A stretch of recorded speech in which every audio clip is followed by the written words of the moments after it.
कश्मीर पे हम कब्जा करें या आपस में जो भाईचारा इनका खत्म करें। कश्मीरी भी दोबारा लाइन पे आ गए थे। पूरे भारत, पूरा राजस्थान एक है, पूरा देश एक, पूरा देश और एक है। जो आतंकवाद है इसके खिलाफ मैंने पहले कहा कि पूरे नेता, पूरी पार्टी, पॉलिटिक्स सारे देश के साथ है। हमारे हिंदुस्तान में ऐसी कोई चीज़ नहीं है, चुनाव के समय हो सकता है, लेकिन जब हमारे लोगों को चुन चुन करके गोलियां मारी जाए, इससे बुरा देश के लिए कोई दिन नहीं हो सकता जिसमें हमारे लोगों को इस तरीके से मारा जाए। और आतंकवाद का कोई धर्म नहीं होता, आतंकवाद की कोई जाति नहीं होती। आतंकवादी कहीं भी किसी भी जाति का, किसी भी धर्म का हो सकता है। मैं इन चीज़ों में नहीं जाना चाहता, लेकिन मैं ये कहना चाहता हूँ कि आतंकवाद हमारे देश, आतंकवाद ने ऐसा माहौल हमारे देश में पैदा किया है, जिस माहौल को लेकर के आज हमारे पूरे देश में एक भय का माहौल है, एक आक्रोश का माहौल है कि कैसे देश के लोग बात कर रहे थे, बोले यार ये पाकिस्तानियों को मारने के लिए हमें क्यों नहीं कह देते।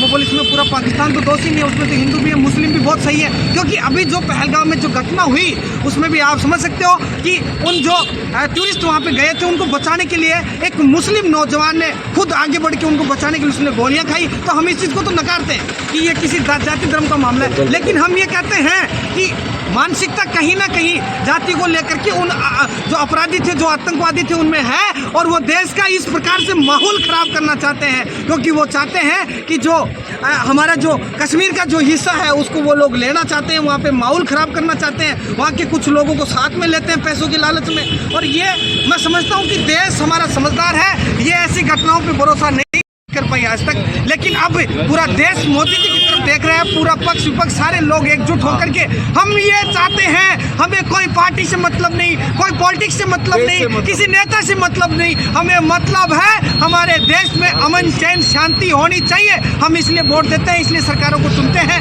हम ये नहीं जानते कि वहाँ पे क्या हुआ क्या नहीं हुआ, किसने किया। हमारे देश में सेनाएं हैं, पूरी खुफिया एजेंसियां हैं, उसके बावजूद इतनी बड़ी घटना कैसे हो सकती है। आज मोदी जी को सख्त कदम उठाने की आवश्यकता है और ऐसी घटनाएं भविष्य में बिल्कुल नहीं होनी चाहिए। इनके लिए हम पूरे देशवासी मोदी जी पे भरोसा भी करते हैं और उम्मीद भी है कि इसमें कोई सकारात्मक दृष्टि ऐसी बढ़ेगी कि दोबारा देश में ऐसा कोई माहौल नहीं हो। इस जो आतंकवाद की जो व्यवस्था हमारे देश में अव्यवस्था फैलाने का काम हुआ है, इसके खिलाफ हमारा पूरा देश एक रहेगा और हम लोग भी एक है सारे। इसमें जरूरत पड़ी तो हमें अगर जैसे सरकार कह देगी कि हमें मुकाबला आर पार का करना है, तो हम सारे हमारे घरों से जो भी चाकी छुरे जो भी हमारे पास हैं, हम वो लेके हम भी पहुंच जाएंगे। हम देश के साथ हैं, आतंकवाद के खिलाफ हैं, ऐसे आतंकवाद को बर्दाश्त नहीं करेंगे, नहीं करेंगे, नहीं करेंगे। बेटे पे क्या जिसने अपना बाप खोया हो, ऐसे ये शर्मसार घटना है। ये हमारे देश के लिए बहुत ही निंदा करने वाली बात है। पाकिस्तान को इस पे करारा जवाब देना चाहिए। और मैं इसमें कहीं पार्टी और पॉलिटिक्स की निंदा न करके हमें हमारे भारत देश में जो है एकता का परचम करके और अपने भारत देश में जो है उनके खिलाफ एक्शन लेना चाहिए। कल नीम का थाना बंद रहेगा, कल नीम का थाना बंद सर्व समाज की तरफ से हमें भरोसा है कि ये देश का मामला है, पूरे देश का मामला है। आज देश में आतंकवादियों ने जिस प्रकार से आतंकवादियों ने देश में माहौल खराब करने का प्रयास किया है, मैं समझता हूँ कि हमारे नीम का थाना में राजस्थान में लोग सारे समझदार हैं।